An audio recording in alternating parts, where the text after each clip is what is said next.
Tennessee. We have Brian Deese, who's the director of our National Economic Council, Celeste Drake as the director of our Made in America program, and we have Mitch Landrieu, who is our infrastructure czar. And we also, of course, have the President of the United States, so we are ready. Listen, this is such an exciting day, and we're here to celebrate this day. And it's an exciting day specifically for electric vehicles in America. I just have to say we are all charged up. All right, that was a joke. And we're here to celebrate because we know electric vehicles are absolutely an essential tool if we hope to address our transportation sector in the emissions, both those that impact climate change, but also those that impact our families, our kids, because they impact air quality. But you may not know, unless you've driven an electric vehicle before, that once you drive one, you ain't ever going back, because their performance and the cost savings they offer to our consumers are absolutely essential as we move forward. It is what is going to make the transition to an all-electric future possible. And to support this, we're making historic investments through the President's bipartisan infrastructure law, including the build-out of a nationwide network of 500,000 electric vehicle charging stations. And through the President's Made in America policies, we are spurring investment in American manufacturing. And you know what that means? It means good paying jobs, building electric vehicles and chargers with IBEW members leading the way. And it's exciting to know that we are going to make charging stations accessible across the entire country, whether you're in a rural or an urban community. So today, we are kicking off by allowing me the pleasure of introducing you to Jane Hunter, who is the CEO of Tritium. As a key manufacturer of electric vehicle chargers, Tritium is investing in our electric future. And that's a clear signal that our country has incredible opportunities ahead of us, and I could not be more excited, and we look forward to working with Tritium and others who are stepping up big time to advance our climate goals while creating high-quality jobs right here in the United States. Jane?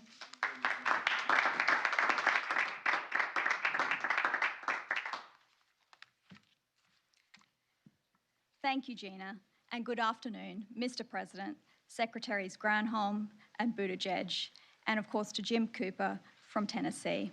It's a pleasure to join you all here today. I'm Jane Hunter, the CEO of Tritium, a global leader in DC fast charge technology for electric vehicles. It would be an understatement to say that this has been a very exciting month for Tritium. We listed on the NASDAQ, we rang the bell on Australia Day on the 26th, and now we have this opportunity to share Tritium's US manufacturing plans with the American people. Tritium is a great story of American-Australian partnership, continuing our two countries' historic alliance in world conflicts, trade, the environment, and technology. The Tritium mission is really simple. 2 words: electrify transportation. This vision of transport powered by renewable energy has inspired our team since 2012 when we built our first fast charger. A seismic technology change is on foot here. Electric cars, vans, buses, aircrafts, boats, these are the future of transportation. And for nations to prosper and gain economic benefit from this transition, they must be leaders in both the EV uptake on one hand and the supporting infrastructure and energy rollout on the other.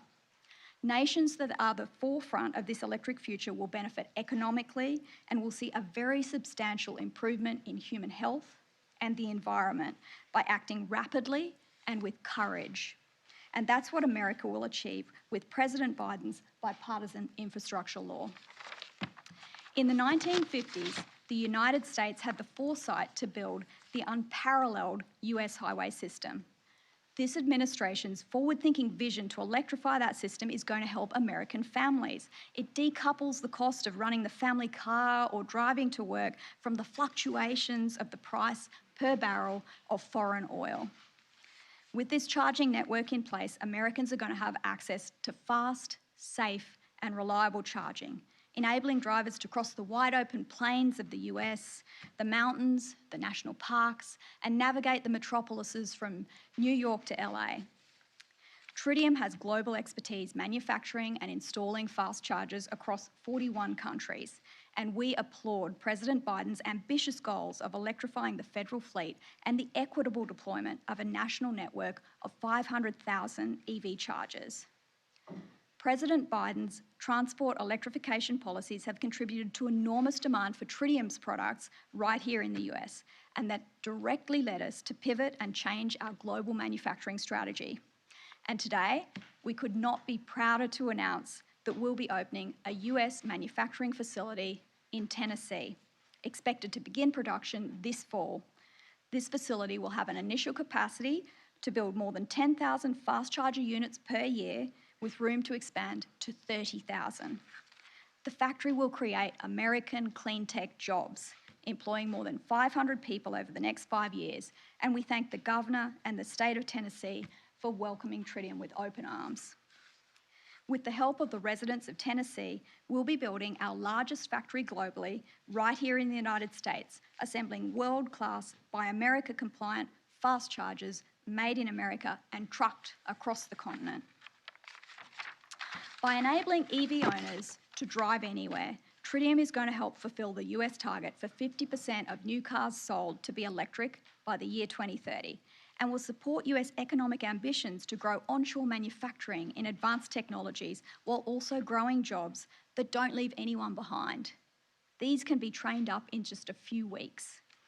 Let me finish up by saying that we're all privileged to be living in this time of an historic shift in the way transport is powered and autonomously controlled.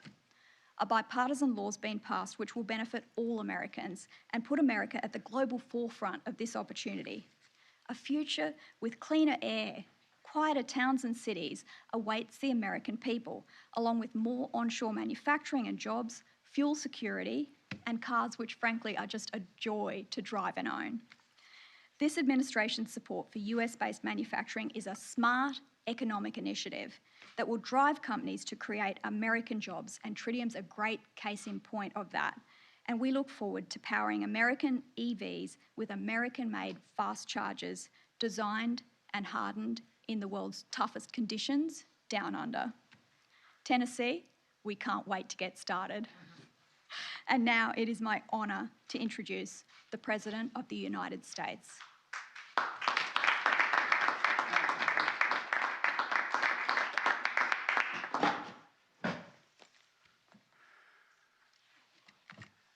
Jane, thank you. Thank you very, very much.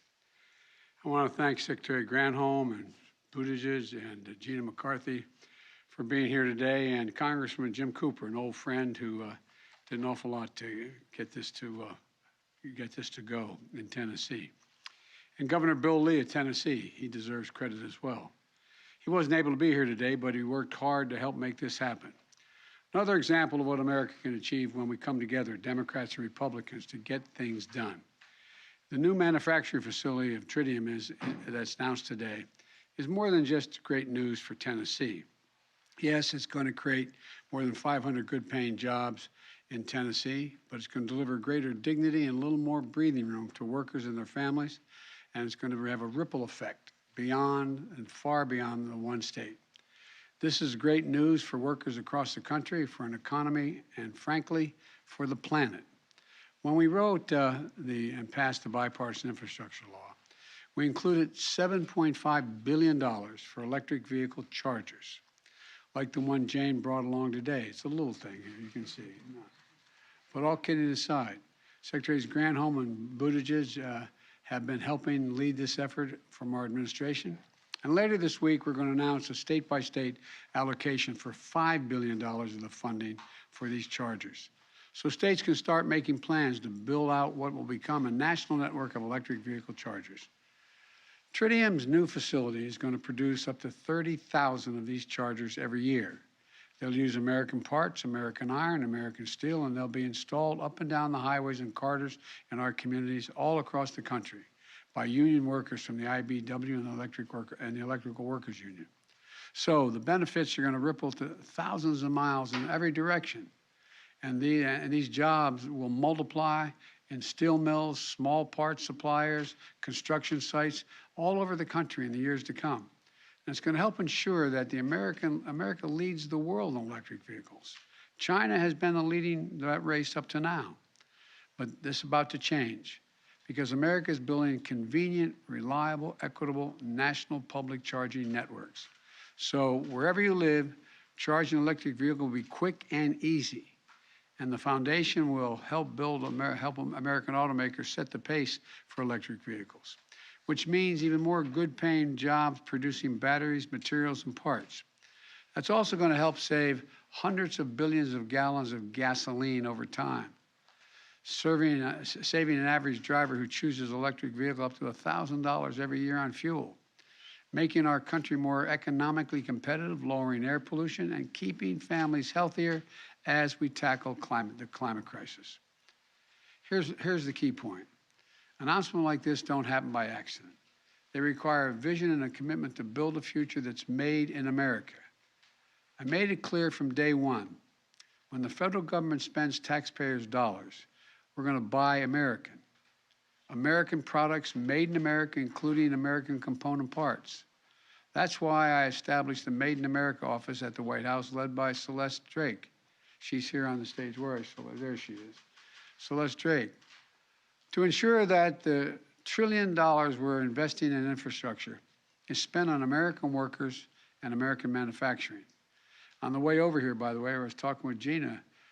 We were talking about, we have how many vehicles in a fleet, Gina, roughly? 600,000. We have 600,000 federal vehicles that the federal government owns. They're going to all end up being electric vehicles. Electric vehicles. That's what it means to finally make buying America a reality and not an empty promise. It means bringing manufacturing jobs back and building supply chains here at home so we have better jobs at lower prices. And it means a federal government that just doesn't give lip service to Buy America, but actually takes action, investing in innovation and manufacturing, which powers up companies like Tritium to do what they do best, create great products and good-paying jobs. That's been my approach from day one. And now we're seeing the results, beginning to see the results. My first full year as president, the economy created 6.6 million new jobs. 6.6 million. That's never happened before in American history. And that includes 375,000 manufacturing jobs. 2021 saw the highest increase in U.S. manufacturing jobs in nearly 30 years. And let me give you one example. A few weeks ago, the CEO of Intel, Pat Gelsinger, came to the White House to announce a new $20 billion semiconductor factory that they call a campus outside of Columbus, Ohio. I had the two senators from Ohio here standing with me, one Republican, one Democrat, creating 7,000 construction jobs at that facility and 3,000 permanent jobs running the facility, with an average salary running the facility at $135,000 a year. Those semiconductors, microchips, power virtually everything in our everyday lives: cell phones, automobiles, refrigerators, the internet, the electric grid. Without semiconductors, those things cannot fully function. So the spinoff of this is that we're going to create thousands of additional jobs, helping build America's products here in America, manufacturing automobiles and appliances, and so much more. And it's going to help ease inflation. One of the reasons automobiles cost so much is they're responsible for 1/5 of the recent inflation is because they lack semiconductors.